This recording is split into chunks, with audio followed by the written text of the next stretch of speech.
Well, for everybody in the APC system, we already knew that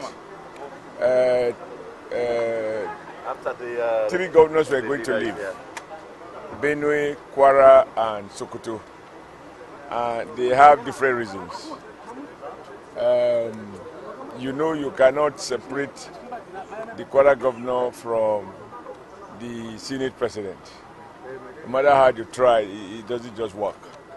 And anybody who is familiar with the political terrain already knew that these three were leaving for different reasons. So nobody in the APC system, at least at the national level, is surprised about the development. If anything, the only surprise element is that they've stayed a little longer than we thought. Last week, the Kwara governor was as good as say, I'm leaving, but he didn't say when. So I think we are not surprised at all. But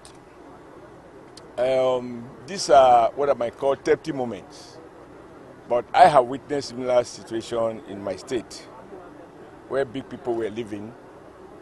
But the beauty of democracy is that whether big or small, if it is one man, one vote, on election day, no difference between a senator, a president, a journalist, and any other person. And I think it's good for, in a sense, we have to accept that once a couple, for one reason or the other, find that they are not compatible, the only honorable part is for people to go. I was happy, at least for one thing, that the Senate president, as a mark of honor, accepted that he's leaving not because the new leadership did not make effort. He admitted that not only did I did everything possible, along with the vice president, along with some governors, and he had a meeting with the president, but he argued that those efforts came too late. But I couldn't have started acting before I was born. So, but whatever is the reason, we can declare from party, we can't declare from Nigeria. The only thing that there are other consequential issues that every man and woman of honor who has taken such decision will be expected to follow through.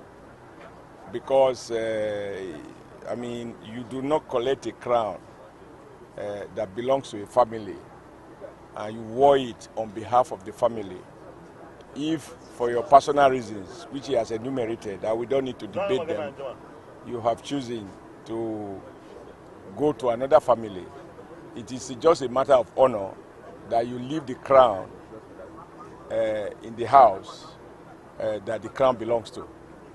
As things stand, even now, APC is still the largest party in the Senate. We have 53 senators. That is much more than PDP has. That is much more than ABRA or ADC. So I think the important thing is our democracy is still evolving, and there are a couple of lessons to learn from each of these developments. And going forward, we will expect the system to get stronger to the extent that it's able to learn the correct lessons and take the correct steps to profit from this development. I have made this point. Some commentators who don't quite seem to understand, take one part of the argument and they leave the other. I have said, if people have genuine grievances, genuine verifiable grievances, we are committed even now to listen and address those grievances in what I call win-win manner. I have been consistent with that during the campaign. I have been consistent since I was sworn in, and I made this point in my acceptance speech. I have emphasized this when I met with the Senate caucus, and I emphasized the same when I met with the House of Rep caucus. But we are ready to do justice to anyone who is genuinely aggrieved and whose grievances are such that we can deal with them, provided we atone justice, fairness, and both sides purge themselves of any arrogance. I have said that, and to the best of my knowledge, all senators were happy, and the House of Members. But what are not negotiable, there isn't much I can do about it. If there are personal issues, because they are personal, there is not much I can do. I can address what is on the table. I can't address what is under the table. Yes, sir. What if Saraki says wrong with your crown? What will you do? Pardon? What if you're wrong with your crown? There is no need to begin to speculate, because we are in the real world, so we are not in. We don't have to deal with hypotheses. Thank you. Senate leader.